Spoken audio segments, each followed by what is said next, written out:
RTV app వార్తల్ని క్షణాల్లో చదివే అవకాశం ఉంటుంది. ఒక న్యూస్ పేపర్, ఒక టెలివిజన్ ఛానల్ మీ చేతుల్లో ఎప్పుడూ ఉంటాయి. స్టేట్ బ్యాంక్ ఆఫ్ ఇండియా అంటే ఖాతాదారులకు అపార నమ్మకం. తమ వ్యక్తిగత అవసరాల కోసమో లేకపోతే రైతులు సేద్యం చేసే సమయంలో మదుపుల కోసమో బంగారు ఆభరణాలను తమ భూమికి సంబంధించినటువంటి పట్టా పుస్తకాలతో ఆధారం పెట్టి రుణాలు తీసుకుంటారు. ఆ క్రమంలోనే గార ఎస్బీఐ బ్రాంచ్లో మాత్రం ఈ పరిసర ప్రాంతంలో ఉన్నటువంటి మధ్యతరగతి కుటుంబీకులందరూ కూడాను వ్యవసాయంతో అవసరాల కోసం, అదేవిధంగా వ్యక్తిగత అవసరాల కోసం బ్యాంకులో బంగారు ఆభరణాలను తాకట్టు పెట్టి రుణాలు తీసుకోవడం జరిగింది. సుమారు ఈ స్టేట్ బ్యాంక్ బ్రాంచ్లోనే గత నెల నవంబర్లో మాత్రం బ్యాంక్ లాకర్లో ఉన్నటువంటి ఆభరణాలు సుమారు 7 కేజీల 145 గ్రాముల బంగారం ఆభరణాలు ఆ లాకర్ నుండి బయటికి తీసి 4 బ్యాంకుల్లో ఇంటికి సంబంధించి ఎవరైతే ఉద్యోగులు ఉన్నారో డిప్యూటీ మేనేజర్ స్వప్నప్రియతో పాటు ఇంకొక 7 ఈ ఆకృత్యాన్ని పాల్పడ్డారు. ఈ ఆభరణాలన్నీ కూడా 86 బ్యాగులు మాత్రం ఈ బ్యాంక్ లాకర్ నుండి బయటికి తెచ్చి ప్రైవేట్ బ్యాంకుల్లో తాకట్టు పెట్టి 4.5 కోట్ల రూపాయలు రుణం తీసుకున్నట్టు అప్పట్లోనే ఆర్టీవీ వెలుగులోకి తెచ్చింది. కాకపోతే ఎవరైతే ఆభరణాలు తాకట్టు పెట్టినట్టు కక్షిదారులు మాత్రం తమ ఆభరణాలు పోయాయన్నటువంటి దిగుల్లో ఉండేది. ఈ విషయంపై మాత్రం స్వప్నప్రియ ఆ ఆరోపణలు తట్టుకోలేక ఆత్మహత్య చేసుకున్న తర్వాత బ్యాంకు ఉన్నతాధికారులు మాత్రం ఈ విషయంపై పోలీసులకు ఫిర్యాదు ఇవ్వడంతో కేవలం 12 రోజుల్లోనే మొత్తం బంగారాన్ని రికవరీ చేసి పోలీసులకు అప్పచెప్పడం జరిగింది. పోలీసులు కూడా ఆ బంగారు ఆభరణాలని డిసెంబర్ 12వ తేదీన కక్షిదారులందరికీ కూడాను చూపించి ఆ ఆభరణాలన్నీ కూడా సేఫ్గా ఉన్నాయని చెప్పి మళ్ళీ లాకర్లలో పెట్టడం జరిగింది. 9 నెలలు కావస్తున్నా కూడాను ఇప్పటికీ ఆభరణాలు విడిపిస్తామని కక్షిదారులు బ్యాంకు చుట్టూ తిరుగుతున్నా కూడాను అధికారులు మాత్రం ఆ విషయంలో న్యాయపరమైనటువంటి ఆటంకాలు ఉన్నాయి. ఈ విషయాన్ని మాత్రం ఆభరణాలు ఇప్పుడే ఇచ్చే పరిస్థితి లేదని చెప్పి వారికి సమాధానం ఇవ్వడంతో ఆభరణాలు చూసాం, మా ఆభరణాలన్నీ కూడాను సేఫ్గా ఉన్నాయన్నటువంటి అంటే రిలీఫ్ తప్ప ఆభరణాలు విడిపించడం తమ అవసరాలకి, అదేవిధంగా వివాద శుభ కార్యక్రమాలకు కూడాను ఆభరణాలు వేసుకుందామని కూడా అందుబాటులో లేనటువంటి పరిణామాలు చోటు చేసుకున్న ఈ నేపథ్యంలో బ్యాంక్ ఎస్బీఐలో జరిగినటువంటి ఈ ఆభరణాల స్కామ్ విషయంలో అసలైన సూత్రధారి ఎవరైతే స్వప్నప్రియ ఉన్నారో ఆమె ఆత్మహత్య చేసుకున్న తర్వాత ఉన్నతాధికారుల ఆర్ఎం రాజు మాత్రం అప్పట్లో ఈ విషయాన్ని చాలా గోప్యంగా ఉంచి ఆ డబ్బులు ఆమె నుండే రికవరీ చేయాలని మొట్టమొదటిసారిగా ₹1 కోటి తీసుకొని ఆమెను మాత్రం తప్పించే ప్రయత్నం చేశారు. కాకపోతే ఈ విషయం బయటకు రావడంతో మాత్రం పోలీసులను ఆశ్రయించిన తర్వాత పోలీసులు ఏ ప్రైవేట్ బ్యాంకుల్లోనైతే ఈ 7 కేజీల 145 గ్రాముల ఆభరణాలు తాకట్టు పెట్టారో అవన్నీ కూడాను రికవరీ చేశారు.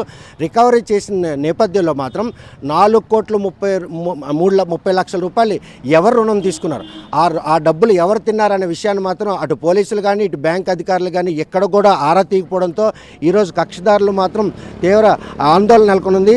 చూస్తే కనుక 12 తులాల బంగారు ఆభరణాలను తాకట్టు పెట్టి డబ్బులు తీసుకున్న ఈ కక్షిదారు మాత్రం ఈరోజు ఈ ఆభరణాలను తిరిగి ఇవ్వాలని చెప్పి మేము విడిపించుకుంటాం, మా దగ్గర డబ్బులు ఉన్నాయి, వడ్డీ భారం పడుతుందని చెప్తే వారి వడ్డీ డబ్బులు కూడా కట్టినప్పుడు కూడా ఆభరణాలు విడిపిస్తామంటే ఇచ్చే పరిస్థితి చూస్తే ప్రస్తుతం మాత్రం ఏమని సమాధానం చెప్తున్నారు, మీ ఆభరణాలు ఆ రోజు పోయాయి అనుకున్నారు కానీ ఉన్నాయని మీ కళ్ళతో చూశారు, ఇప్పుడు ఇవి విడిపించడానికి వెళ్తే ఏమని సమాధానం చెప్తున్నారు? డబ్బులు కట్టి వడ్డీ పడకన్నా ఉంటుంది అని చెప్పి డబ్బులు కట్టించుకున్నారు. కొంచెం డబ్బులు ఉంచియో అంటే నేను కొంచెం డబ్బులు ఉంచేసి డబ్బులు కట్టిస్తాను. ఈ పొద్దుళ్ళు అడిగితే అంటున్నారంటే ఈ శ్రావణం లాస్ట్ కల్లా అయిపోద్ది ఇస్తాంలే అంటున్నారు. అంటే 9 నెలలు అయింది ఆభరణాలు మీ కళ్ళతో చూసి, మళ్ళీ 9 నెలలతో విడిపిస్తామంటే ఎందుకు వద్దు అంటున్నారు వాళ్ళు? ఎటువంటి కోర్టుకి వెళ్ళిపోయినవి మా కోర్టు వాళ్ళు ఆర్డర్ ఇవ్వలేదు, కేసు తేలేదు, ఆర్డర్ ఇస్తే మీకు ఇచ్చేస్తాము అంటున్నారు. అంటే కోర్టు ప్రక్రియ అసలు జరుగుతుందని చెప్పారా సమాధానం? జరుగుతుందని చెప్తున్నారు. ఇంకో కక్షిదారు కూడా ఉన్నారు. చూస్తే కనుక ఏం జరిగిందమ్మా, లోపలికి వెళ్ళే వాళ్ళు అడిగారు ఎంత బంగారం నువ్వు తాకట్టు పెట్టావు, ఏ అవసరాలు తీసుకెళ్ళాలండి కానీ కోర్టులో ఉంది. ఒక నెల 10 అయ్యాక ఫోన్ ఎక్కువ నుండి ఫోన్ వస్తే మీకు కంపల్సరీగా మీ వస్తువులు మీకు అప్పచెప్పేస్తామండి, ఫోన్ కాల్ రాని మాకు అన్నారు. అంతే. రోజు ఆభరణాలు ఇక్కడ నుండి లాకర్ నుండి బయటికి వెళ్ళాయి, అది బ్యాంక్ అధికారులు తప్పు, మళ్ళీ రికవర్ చేశారు, మీ కళ్ళతో చూశారు. ఇప్పుడు ఆభరణాలు మీకు అవసరాలకు అంటే విడిపిస్తామంటే ఏమని సమాధానం చెప్తున్నారు? విడిపిస్తామంటే అమ్మాయి కోర్టులో ఉన్నాయి, ఆ కేసు తేలేక వస్తాయి, ఫోన్ చేస్తే మీకు ఫోన్ చేస్తాం. ఆ కోర్టుకి ఇవన్నిటికి బ్యాంక్ అధికారులే కదా కారణం. మరి ఈరోజు మిమ్మల్ని ఎందుకు ఇలా చుట్టూ 10 సార్లు తిప్పుతున్నారు? మరి వాళ్ళు చెప్పినట్టు మీరు వినాలి కదండి. మరి కోర్టులో ఉన్నాయమ్మా, వస్తే మీకు తప్పకుండా ఫోన్ చేస్తాం, తీసుకుందరు కానమ్మా, మాకు ఆల్రెడీ పెట్టకండి అంటాను. చూస్తే కనుక ప్రస్తుతం ఎన్ని తులాలు బంగారం పెట్టారో ఆ రోజు బంగారు ఆభరణాలు కోర్టు లాకర్ నుండి బయటికి వెళ్ళాయి. అంటే ఇంటి దొంగలే ఆ పని చేశారు. ఈ రోజు మీరు బంగారు ఆభరణాలు తాకట్టు పెట్టిన తర్వాత విడిపించడానికి వస్తే ఏమని సమాధానం చెప్తారు? మరి అదే ఇస్తాము, మరి కోర్టులో ఉండిపోయామని మాకు అదే సమాధానం చెప్తున్నారు. మరి ఇంకేం సమాధానం, ఆర్డర్ ఇస్తే మాకు ఇస్తామని చెప్తున్నారు. 100 గ్రాముల బంగారం ఉండిపోయింది. అంటే కోర్టు వ్యవహారం అంతా కూడా బ్యాంకు వాళ్ళు చూడాలి. 9 నెలలు అవుతున్నా చూడకపోయినా ఇంక ఇప్పుడప్పుడే మీకు ఆభరణాలు వచ్చే పరిస్థితి ఉందా? ఏమంది తెలియలేదు. ఇప్పుడంటే కోర్టులోనే చెప్తున్నారు. విషయం ఇంక మాకేం తెలియదు. ఇస్తామని చెప్తున్నారు. ప్రస్తుతం మాత్రం కక్షిదారులు పూర్తిగా నమ్మబలికించే ప్రయత్నం చేస్తున్నారు తప్ప పొంతం లేని సమాధానం చెప్తున్నారు. ఆభరణాలు అంటే మహిళలకు చాలా ఆనందకరమైన ఇవి. అంటే శుభ కార్యక్రమాల రోజులు కాబట్టి ఏదైనా శుభ కార్యక్రమాలకు వెళ్ళాలంటే ఆభరణాలు వేసుకోవాలని వాళ్ళ కోరిక మాత్రం నెరవేరకుండా బ్యాంక్ అధికారులు అడ్డుపడుతున్నారు. మరొక కక్షిదారులు ఉన్నారు. ఎంత బంగారం తాకట్టు పెట్టారు, ఎప్పటిలో పెట్టారు? మొన్న ఆభరణాలు చూసారా పోలీస్ స్టేషన్లో? చూసిన తర్వాత మీ ఆభరణాలు అన్నీ ఉన్నాయా? మరి ఇప్పుడు విడిపిస్తామంటే ఏమైనా సంబంధం? అప్పుడే కోర్టులో ఉన్నాయి, ఇంకా రాలేదు. వచ్చిన తర్వాత మీ అందరికి ఫోన్ చేసి ఇస్తామని చెప్పారు. నిన్న బ్యాంక్ మేనేజర్కి ఫోన్ చేశాడు. ఫోన్ చేస్తే అప్పుడే మీ వస్తువులు రావమ్మా, కోర్టులో జడ్జిమెంట్ ఇంకా తేలలేదు, తేలిన తర్వాత ఇస్తామని చెప్పారు. కనీసం ఆ ప్రక్రియ చేస్తున్నారనే విషయాన్ని చెప్పారా మీకు? అడిగాను, అడిగితే అవుతుందమ్మా జడ్జిమెంట్ అంతే. సీనియర్ జడ్జి ఏమో సెలవులో ఉన్నారు, ఆవిడ ఇంక జడ్జిమెంట్ ఎవరైతే ఇస్తే మీ వస్తువులు మీకు ఇస్తామని చెప్పారు. ఈ నెల లాస్ట్ కల్లా ఇస్తామన్నారు. ఇంకో కక్షిదారులు కూడా మనతో ఉన్నారు. అసలు ఏం జరిగింది? ఆ రోజు లాకర్ నుండి బంగారు ఆభరణాలు బయటకు వెళ్ళిపోయి వేరే బ్యాంకుల్లో పెట్టారు. ఆ రోజు ఆభరణాలు పోయినాయి అనుకున్నారు మీరు, కానీ పోలీసులు ఫిర్యాదు చేయడం వాళ్ళని రికవర్ చేసి మీ కళ్ళతో చూశారు. ఇప్పుడు కూడా ఆభరణాలు విడిపిస్తామంటే ఏమైనా సమాధానం? వడ్డీ కట్టియండి, అసలు కట్టియండి, మీకు వచ్చిన రోజు మీ బంగారం మీకు ఇచ్చేస్తాము అని అంటారు. అక్కడ కోర్టులో కేసు తేయలేదు, వాళ్ళు మా డబ్బులు కట్టాక ఇస్తారన్నారు. మీకు నమ్మి మేము పెట్టామండి, మా కోర్టుకి నమ్మి మేము పెట్టలేదు. మా వస్తువులు మా పిల్లలు ఉన్నారు, మా పిల్లల పిల్లలనే మేము పెట్టుకున్నాము. ఇప్పుడు మీరేమి బ్యాంకులో కోర్టులో ఉన్న కోర్టు కేసు తేలిస్తామంటే మా కోర్టు నమ్మి మేము ఇచ్చామండి, మీ బ్యాంకు వాళ్ళు నమ్మి మేము ఇచ్చాము, మా పాస్బుక్లు మీరు పెట్టి అన్నీ చేసి ఇచ్చాము. ఇదేం పద్ధతి అంటే ఈ నెలలో వస్తుంది, ఈ 10లో వస్తుంది అని చెప్పుకుంటూ వస్తాను. కానీ ఇప్పుడు 9 నెలలు అవుతుంది, వచ్చేసిన తర్వాత వడ్డీలు కూడా పడినట్టు కనిపిస్తుంది కదా అక్కడ. వడ్డీలు కూడా మరి ఎంత పడ్డా మరి వడ్డీ కట్టలేదు, మరి అసలు కట్టలేదు. మరి అసలు బంగారం ఉండిపోతే వడ్డీ అసలు కట్టుకుని ఏం చేస్తాం? మరి ఎంత వడ్డీ వేస్తారో, ఏడు చేస్తారో, లాస్ట్లో ఫైనల్ తెలుస్తుంది. అంటే ఇది మీకు భారంగా ఉందా? మీ ఆభరణాలు ఇడిపించడానికి ఆభరణాలు ఇవ్వకుండా వైపు బ్యాంకు మాత్రం వడ్డీలు వేస్తున్నటువంటి పరిస్థితి. లాస్ట్ ఫైనల్ ఏడు చేస్తారు. మరి ఇప్పుడు వస్తువులు ఇవ్వలేదు, మాకు డబ్బులు కట్టేమంటారు. వడ్డీ వేస్తే పరిస్థితి ఎలా ఉంటుంది అనేసి మా రెన్యువల్ కూడా చేయించుకుంటున్నారు ఫోన్లు చేసి, నిజమేనా? రెన్యువల్ రమ్మన్నారు కానీ మేము వెళ్ళలేదు, మా వడ్డీ కట్టలేదు, అసలు కూడా కట్టలేదు. మా వస్తువులు రాని మా ఇంట్లో డబ్బులు కూడా పోయి వస్తువులు కూడా పోతే మరి ఎట్లా అమ్మ అనేసి మాకు కట్టలేదు. చూస్తే కనుక ప్రస్తుతం మాత్రం బ్యాంకు తనకేమీ సంబంధం లేదన్న విధంగా వ్యవహరిస్తున్నది. ఎవరైతే తాకట్టు ఆభరణాలు పెట్టినట్టు కక్షిదారులను వారి నుంచి మాత్రం ఓవైపు రెన్యువల్ ప్రక్రియ కూడా చేస్తున్నారు. అంటే కోర్టులో ఈ వివాదం ఉన్న నేపథ్యంలో కక్షిదారులు వచ్చి ఆభరణాలు అడిగినప్పుడు రిలీజ్ చేయనటువంటి బ్యాంక్ అధికారులు ఆ ప్రక్రియలో రెన్యువల్ ప్రక్రియ ఎలా చేస్తారని కూడా చెప్తున్నారు. చూస్తే ప్రస్తుతం మాత్రం వడ్డీ కూడా వేసినట్టు కూడా ఇక్కడ కనిపిస్తుంది. ఎంత ఆభరణాలు వడ్డీ కట్టారు? కట్టలేదు సార్, నేను వస్తువులు లేవని వడ్డీలు కట్టలేదు. 5 లక్షలకి లోన్ పెట్టాను, 44,000 వడ్డీ పడింది. మే 24 నుంచి మే 24 1 ఇయర్ అయిపోయింది. మీకు నచ్చితే కట్టండి, లేకపోతే లేదు, ఇచ్చిన తర్వాత కడుదురు అని అన్నారు. అడిగాను నేను, వడ్డీ ఎందుకు వేశారు అని. అంటే వడ్డీ వేశారు, కట్టిన వాళ్ళు కడతారు, మీకు బలవంతం ఏం లేదు, కడితే కట్టండి లేకపోతే లేదు అని అన్నారు. నేను వస్తువులు ఇచ్చినప్పుడు ఇడిపిస్తే నేను మొత్తం కడతాను అన్నాను.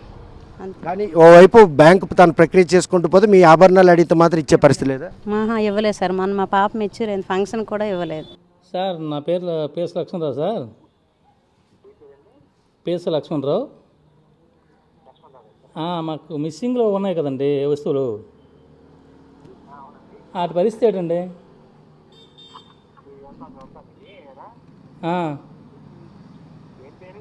పేస లక్ష్మణరావు. మాకు రేపు ఒకేషన్ పెళ్ళి ఉందండి, ఇడిపించాలనుకుంటాను. ఏంటి సార్? చూడండి.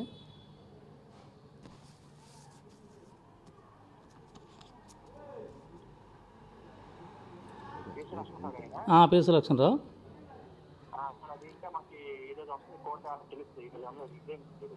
అంటే మాకు 23 కిలో ఒకటి ఉంది సార్, ఇంపార్టెంట్, మా ప్రెసిడెంట్ గారిది. దానికి మాకు అవసరం అవి సార్. ఇంపార్టెంట్ బిల్లు ఒకటి ఉంది సార్ మాకు.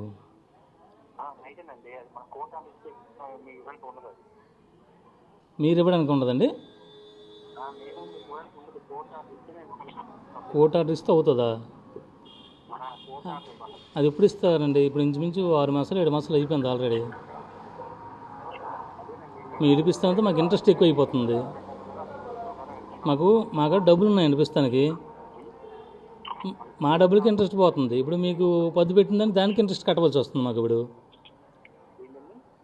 మా దగ్గర డబ్బులు ఉన్నాయి కట్టడానికి. ఇప్పుడు మాకు మీరు వస్తువులు ఇవ్వకపోతే మాకు ఇంట్రెస్ట్ వేస్ట్ కదా సార్. కాకపోతే ఏంటంటే అవి మీకు లోన్ ఇవ్వాలంటే మాకు కోర్టు పర్మిషన్ చేయాలి. అవి పెట్టాం కదా, పిటిషన్ చేసాం కదా, బ్యాంక్ వస్తుంది. కానీ అది మీకు ఇవ్వాలంటే ఆ పిటిషన్కి కోర్టు వాళ్ళు మాకు పర్మిషన్ ఇవ్వాలి. ఇస్తే మీకు ఒక మీకు ఇచ్చేస్తాం. ఇప్పుడు మా పరిస్థితి ఎన్ని రోజులు పడుతుందండి? ఇంకా చెప్పాను సార్, ఎందుకంటే కోర్టు ఏది ఉంది, ఈరోజు కోర్టు ఆఫీస్ ఉంది. మీకు ఒక కోర్టు హీరింగ్ అయిన వాళ్ళకి ఇట్లా హ్యాండ్ ఓవర్ చేస్తాం. ఎవరైతే కోర్టు చేసి వాళ్ళు హ్యాండ్ ఓవర్ చేస్తాం. అలా కదా సార్. ఇప్పుడు మీరు కన్సల్ట్ చేసి చెప్పగలరా మాకు ఎప్పుడు ఇస్తారండి? అది చెప్పలేదు చెప్పలేదు. జ్యుడిషియల్గా ఉండదు, జ్యుడిషియల్ పర్టికులర్ డేటింగ్ చెప్పలేదు. మాకు ఇంట్రెస్ట్ లాగా అయిపోతుంది కదా సార్ ఇక్కడ నుంచి. దాని గురించి జడ్జిమెంట్ అంటాను, ఆ జడ్జిమెంట్ కోర్టు ఇచ్చిన తర్వాత మా బ్యాంక్ డిసిషన్ తీసుకుంటాం. ఇప్పుడు 6 నెలలు అయింది. 6 నెలలకంతా ఇప్పుడు 4,20,000 పెట్టాము మేము. మా నెలకి ఇంట్రెస్ట్ పెరిగిపోతుంది కదా సార్, మాకు ఇబ్బంది కదా అలాంటాడు. మాకు ఎక్కువ బడ్డీని అయిపోతుంది కదా సార్. మీ ఇంటి పెంచినా కూడా మరి అవ్వకుంటుంది అలాగైతే. ఇప్పుడు మేము ఇంట్రెస్ట్ కట్టడానికి ఎక్కువ అయిపోతుంది కదా సార్ మాకు, మీరు ఎప్పుడో ఇస్తామంటే. వేరే దగ్గర ఉన్నాం సార్, ఆ పెళ్లి గొడవలో ఉన్నాము. ఆ వస్తువులు కావాలని సార్ అలర పెడుతున్నారు, అందుకని మీకు ఫోన్ చేశాను. ఎందుకంటే మేము చెప్తే అవతల వినడం లేదు, మా వస్తువులే మాకు కావాలంటారు వాళ్ళు. పక్క వాళ్ళ వస్తువులు అండి అవి. మేము అర్జెంటుగా పెట్టేసాము అవి. ఇప్పుడు వాళ్ళకి పెళ్ళి ఉంది, ఆ పెళ్ళికి మాకు వస్తువులు మాకు ఇవ్వండి అంటారు, అలర పెడతారు వచ్చి.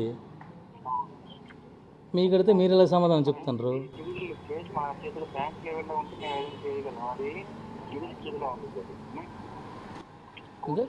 ఇప్పుడు మాట్లాడితే కోర్టు అంటే మీరు కొంత చొరవ తీసుకోవచ్చు కదా సార్. అటు గురించి ఇలా మాకు వచ్చి ఒత్తిడి చేస్తున్నారు కస్టమర్స్ అనేసి మీరు చెప్పాలి కదా వాళ్ళకి. ఇలా ప్రతిసారి వచ్చి మాట్లాడుతున్నారు, గోలెట్టేస్తారని చెప్తే వాళ్ళు ఏం సమాధానం చెప్తారు? కోర్టు ఉంది తీర్పు అంతే, కోర్టు ఉంది తీర్పు అంతే, ఎన్నాళ్ళ తీర్పు. చెప్పండి సార్.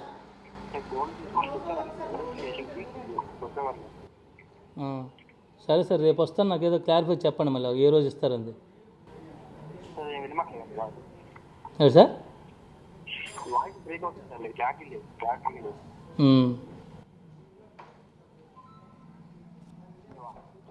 ఓకే సార్, వస్తానులేండి, రేపు వస్తానులేండి, రేపు వచ్చి మాట్లాడు. Okay sir. కనుక ప్రస్తుతం మాత్రం ఏదైతే ఈ అంటే ఆభరణాల తాకట్టు స్కామ్ బయటకు వచ్చిందో అప్పటి నుండి ఇప్పటి వరకు కక్షిదారులంతా కూడాను ఈ ఆభరణాలను వీలైనంత త్వరగా విడిపించుకోవాలి. వారు చేస్తున్న ప్రయత్నం మాత్రం అధికారులు పొంతలేని సమాధానాలు చెప్తున్నారని వాపోతున్నారు. మరోవైపు తమ సొంత అవసరాల కోసం డబ్బులు మేము పట్టాదారు పాస్ పుస్తకాలను కూడా తాకట్టు పెట్టి ఈరోజు బంగారంపై డబ్బులు తీసుకున్నాం. ఆ రుణం తీసుకున్న పాపానికి మాత్రం బ్యాంక్ అధికారులు అప్పట్లో ఏదైతే ఈ బంగారు ఆభరణాలను దారి మళ్లించే వైనం ఉందో అందులో మాత్రం డిప్యూటీ మేనేజర్ స్వప్నప్రియ ప్రధాన హస్తం ఉందని చెప్పేసి బ్యాంక్ ఉన్నతాధికారులుగా ఆమెతో పాటు ఇంకొక 7గురిపై కేసు నమోదు చేశారు. 7గురిని కూడా అరెస్ట్ చేసి జైలు కూడా రావడం. కాకపోతే వారు మాత్రం కేవలం 420K పరిమితం కావడంతో ఆ 4,30,00,000 రూపాయలు ఎవరు ఆ ఆభరణాలు తాకట్టు పెట్టి ఆ డబ్బులు వాడుకున్నారనే విషయాన్ని ఇప్పటి వరకు కూడా బ్యాంక్ అధికారులు ఆరా తీయకపోవడం కాక మరోవైపు నవంబర్ 28వ తేదీన జరిగినటువంటి ఈ స్కామ్ విషయంలో మాత్రం పోలీసుల చొరవతో ఆభరణాలు అయితే విడిపించి రికవరీ చేసి కక్షిదారులకు చూపించి మళ్ళీ బ్యాంక్ చెప్పినటువంటి పోలీసుల తీరుని మాత్రం అందరూ హర్షిస్తున్నారు. కాకపోతే స్టేట్ బ్యాంక్ ఆఫ్ ఇండియా ఉన్నతాధికారులు మాత్రం ఈ 68 మంది కక్షిదారులకు సంబంధించినటువంటి 7 కేజీల 145 గ్రాముల బంగారు ఆభరణాలు విడిపించడం విషయంలో మాత్రం తత్సారం వహిస్తున్నారు. ఎందుకంటే ఇది సీజన్ వచ్చింది, యాజ్ యూజువల్గా రెన్యువల్ ప్రక్రియను అయితే చేపడుతున్నారు. వారి నామ్స్ ప్రకారం వడ్డీలు కూడా వేయడం కూడా వారు బాధిస్తున్నారు. ఓవైపు ఆభరణాలు విడిపించేస్తామని చెప్పేసి వాపోతున్నా కూడా ఆభరణాలు ఇవ్వకుండా వడ్డీలు వేస్తూ తమను మాత్రం పూర్తిగా ఆర్థికంగా ఇబ్బందులు తెచ్చిపెడుతున్నారు. ఈ విషయంలో న్యాయపరమైన సమస్యలు ఉన్నాయని చెప్తున్నట్టు బ్యాంకు ఉన్నతాధికారులు మరి ఆ వడ్డీ వేసే ప్రక్రియలో ఎలా తాము ఈ ప్రక్రియను మొదలు పెడతారని కూడా ప్రశ్నిస్తున్నారు. తమ ఆభరణాలను తక్షణం విడిపించుకుందామని 10 సార్లు బ్యాంకుకు తిరిగినప్పుడు కూడా బ్యాంక్ అధికారులు ఇది న్యాయపరమైనటువంటి సమస్యలు ఉన్నాయి, ఆ న్యాయపరమైనటువంటి సమస్యలు తొలగినాడే మీకు ఆభరణాలు అప్పచెప్తున్నాను. ఆ ప్రక్రియ కూడా బ్యాంకు చేపడుతుందా లేదన్న విషయం కూడా స్పష్టత లేదు.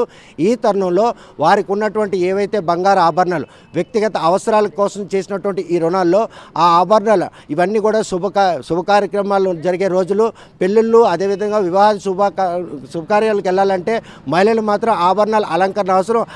ఆ కోణంలో కూడా వారు ఆభరణాలు విడిపించడానికి వెళ్తే కనుక ఆభరణాలు ఇచ్చే పరిస్థితులు ఇంకా ఎప్పుడు విడిపిస్తామో అన్న స్పష్టత కూడా ఇవ్వట్లేదు.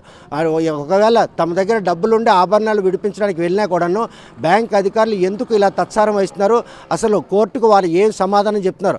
ఆభరణాలు దొరికాయి, నిక్షిప్తంగా ఉన్నాయన్నట్టు ఒక ఆనందం తప్ప చేతికి ఆభరణాలు రాకపోవడం మాత్రం కక్షిదారులందరిలోనూ ఆందోళన నెలకొంది.